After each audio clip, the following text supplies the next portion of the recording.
Ultra.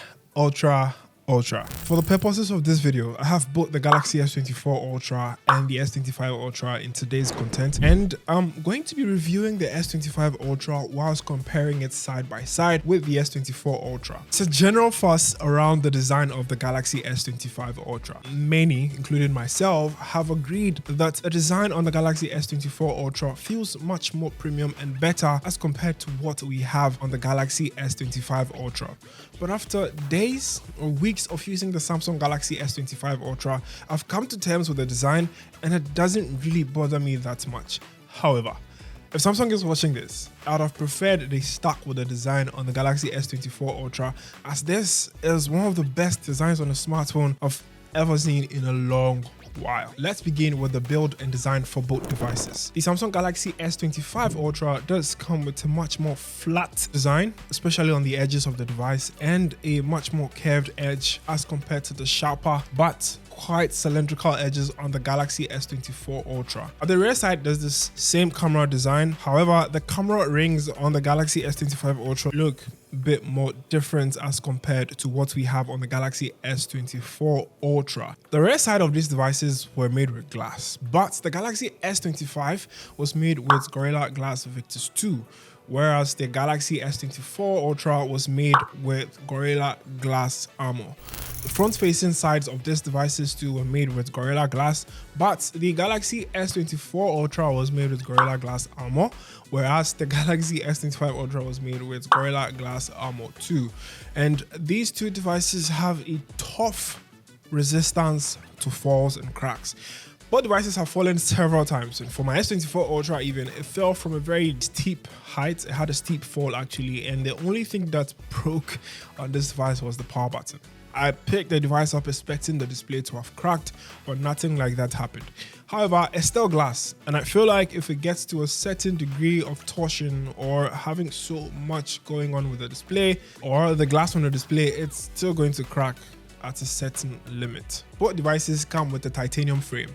However, the Galaxy S25 Ultra comes with a titanium frame with a grade of 5, whereas the Galaxy S24 Ultra comes with a titanium frame with a grade 2. Honestly speaking, they feel the same and don't feel too different. You wouldn't really notice the kind of grade either of them is unless you've actually read about it. Other miscellaneous factors about this device is the support for dual nano SIM cards, which are the same for both, and you could either use a nano SIM and an eSIM or two nano SIM cards without an eSIM. Both devices come with IP68 water and dust resistance, and so you shouldn't worry so much about water or dust destroying your devices to a certain limit, because you could only immerse this device into water for up to 1.5 meters for a time of 30 minutes maximum. And yes, this works for both devices. Let's talk about the stylus. Both devices do come with the stylus, but there's a bit of a difference. So a few of the air actions that we have on the Galaxy S24 Ultra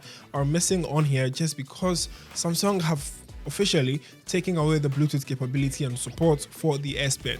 So a few things like being able to double click to open the camera or swipe gestures to take pictures and do all of those stuff don't work anymore, just because that feature has been taken off from the Galaxy S25 Ultra and is present on the Galaxy S24 Ultra, which makes it a bit of a downgrade if you ask me. However, I don't think it's a feature most people would care about, as those who would care about this particular feature might not upgrade to the Galaxy S25 Ultra unless they want a much more brighter display. And that brings us to the second part of this device, the display.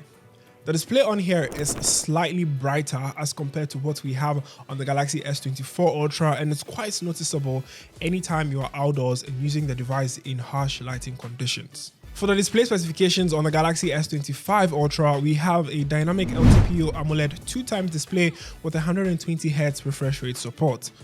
This is the same thing for the Samsung Galaxy S24 Ultra, so you are not missing much in terms of using the devices when you're scrolling through apps, watching movies, playing games, or multitasking in general. Both devices do peak at 2600 nits of brightness, but you notice that the Galaxy S25 Ultra gets slightly brighter and a bit more sharper as compared to the Galaxy S24 Ultra.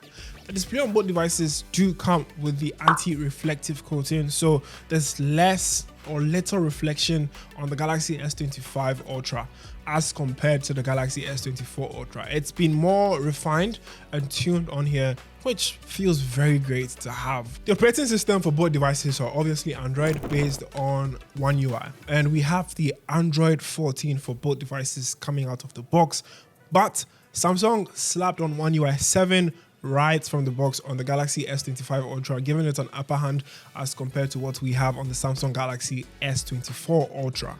One UI 7 has been refined. It's a completely new UI experience with so many features I'll be highlighting in this video. Let's first start off with the most effective feature personally I really admire, and it's this mini notification button that pops up at the top left corner of your display to indicate things like matches that are being played on a specific day, instead of it coming out as a pop-up initially like you'd get on previous Android and One UI versions. It becomes a pill-sized cutout that shows up at the top left corner of your screen, indicating the scores of a specific match that is going on.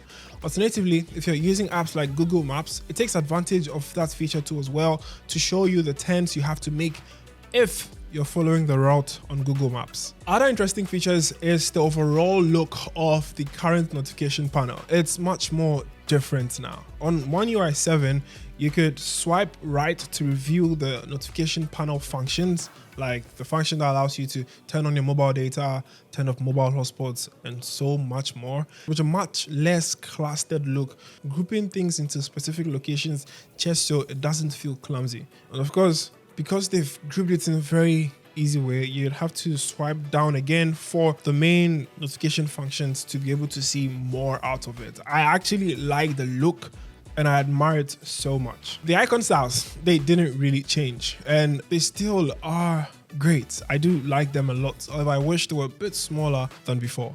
The next feature is the Now bar, which is quite noticeable on the lock screen. Now, this is a feature that uses AI to summarize your day for you, tell you the things you need to do, especially if you've forgotten some of these things, with reminders, your Google Calendar or Samsung Calendar if you've linked either of these, and it feels much more helpful. Updates like how the weather is going to look like and so much more. It mostly pops up in the mornings, sometimes in the afternoon, and when you're going to sleep.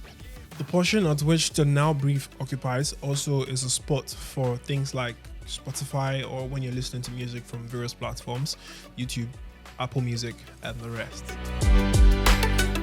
See how I'm looking at you? Why are you using Apple Music on an Android device? Another place you'd notice a difference is the cameras. There's a different look with a few things here and there. However, the newest addition is the fact that you can now scroll smoothly when you're zooming into things. It gives you a much more smoother zoom than what we had previously. And this is only available with devices with One UI 7. Now, there's adaptive charging too as well. And you could now set adaptive charging options to help charge your devices much more better and give you a more optimized feel of charging your device and getting the best output from it. Of course, I'm still uncovering so many things from One UI 7, and the highlight of it all is artificial intelligence integration. Like for now, you can go into the settings of your smartphone and just search for what you're looking for by using a brief description of what it is. You don't necessarily have to search for the exact name of the setting, and it's going to pop up a few options with which the AI thinks is related to the kind of setting you're looking for. Same applies to when you're looking for things in the gallery. If you have an old picture you're looking for and you've forgotten about it, there's now the ability for you to quickly search it up in the gallery, and it's going to pop up the picture for you depending on how you describe it. Your description should be well tailored though, just to help the AI figure it out easily for you. This and many more functionalities are what are present on the Samsung Galaxy S25 Ultra. Unfortunately, they are still not available on the Galaxy S24 Ultra in my region just yet, and if you'd want it, you'd probably have to sideload it from a third-party software, which I wouldn't really advise you to. However, the S24 Ultra still runs on One UI 6.1, and I'm hopeful that in the next and upcoming months, maybe before this video goes live, you'd see the update. The chipsets for both devices are obviously provided by Snapdragon. However, what we have on the Galaxy S24 Ultra is the 8th Gen 3 processor from Qualcomm, whereas the Galaxy S24 Ultra is being powered by the Snapdragon 8 Elite. Now, this chipset has more performance and improvements as compared to what we had on the Galaxy S24 Ultra. And don't get me wrong, the Galaxy S24 Ultra is a powerhouse on its own, especially coupled with 12 gigs of RAM. This device holds up pretty well when it comes to gaming or doing intense task demands on this device.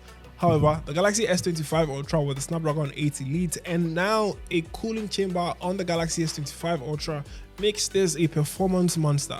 I've used it all through the day and I've never noticed any lags or stutter, especially when it comes to playing mobile games on here, speeds online and offline, and also doing extensive tasks with this device. It's a beast and a performance monster. I must add that the Galaxy S25 Ultra comes in 3 storage variants: 256, 5.2 and 1TB of internal storage. But it comes coupled with 12 or 16GB of RAM depending on the variant you're going for. Well, the 16GB RAM variant is mostly paired with a terabyte of storage, and depending on the pricing or your budget for it, you might want to pick between either of these storages. Same applies to the Galaxy S24 Ultra. However, it doesn't have a 16GB RAM variant. It does, however, come with 12GB of RAM and 256 with up to 1TB of internal storage. Cameras. The major difference between these two cameras are: 1, the specifications of the cameras on the Galaxy S25 Ultra. The S25 Ultra packs a 200 megapixel f1.7 24mm wide lens as its main camera lens and a 10 megapixel 67mm telephoto lens, which helps with taking some nice portrait shots. It does, however, come with a 50 megapixel periscope telephoto lens and another 50 megapixel ultra wide angle lens with dual pixel PDAF. And these specifications make the Galaxy S25 Ultra in terms of camera performance stand out a little bit. Now let me explain.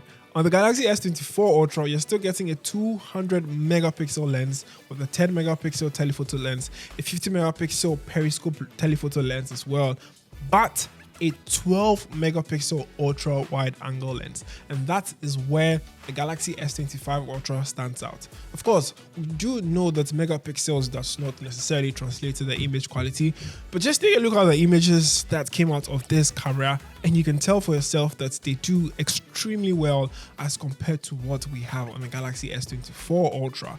I honestly love the shots I took both in portrait and normal mode on the Galaxy S25, and I must say they're amazing. Another interesting thing that has been added, which is the second one, is the fact that the Galaxy S25 Ultra can now shoot videos in log. For those of you who don't know what log is, it's a much more saturated version of the video or image you'll be taking, and it gives you the chance to edit the videos to the color you want it to. The honest truth about this is it takes time to get it better, but Samsung with Galaxy AI allows you to color it right within the editing app for the native camera. I must also add that Samsung allows you to shoot videos in 8K 30fps for both devices. However, this is a feature I don't see myself using. I honestly don't find it very necessary to use at the moment because most of us use devices and would probably not consume content in that high resolution just yet, especially from my region. But you can shoot video of up to 4K 60fps and even shoot in HDR10 plus resolution. For the selfie cameras of both devices, we have a 12 megapixel front-facing camera, same for the Galaxy S25 Ultra, and they both record video at 4K 60fps. The specifications on the selfie cameras are quite the same, and the picture outputs are also the same. They do well both in great lighting conditions, low light setups, and as well as normal day light. Both devices are powered with 5000 mAh battery capacity. However, it feels like One UI 7 is much more optimized to have the device stay longer in terms of battery usage than the Galaxy S24 Ultra. And there's always been a rumor that after a year, most of the battery performance deteriorates. However, I've used my Galaxy S24 Ultra for over a year now, and I must say the battery has held up pretty well.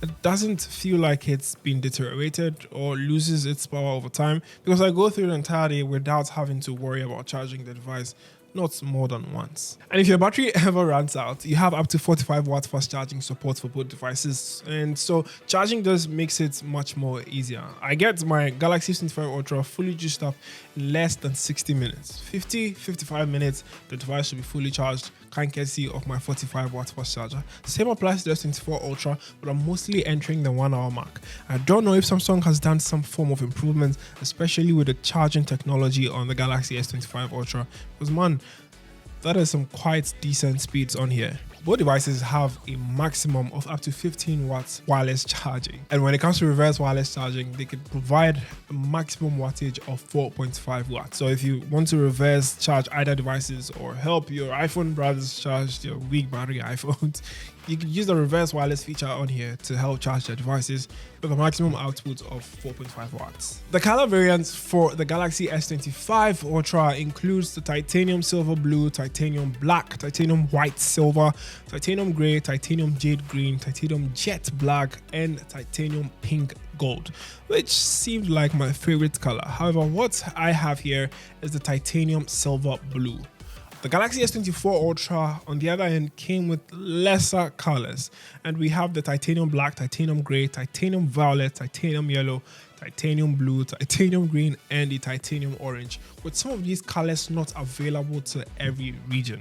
Overall, the Galaxy S25 Ultra is a good device. However, if you use the Galaxy S24 Ultra, I wouldn't recommend you getting it just yet. But if you're from a previous iteration for an older one like the S23 Ultra, S22, S21 and later, this is definitely a great get for you, and you'd really enjoy the power, the performance, and the exciting display on this bad boy. The Galaxy S24 Ultra, on the other hand, is not bad at all, and if you have a budget for it and can't afford the Galaxy S25 Ultra, you're going to have some good and decent deals this time around, as the Galaxy S25 Ultra is the hot lady in the market. However, my last thought would be for Samsung to, in subsequent updates, try as much as possible to refine the design a little bit. I really love this design on the Galaxy S24 Ultra, and I'm hoping they bring it back in the next coming years for the next units. I'm Delpy, and as always, we will talk more, Charlie.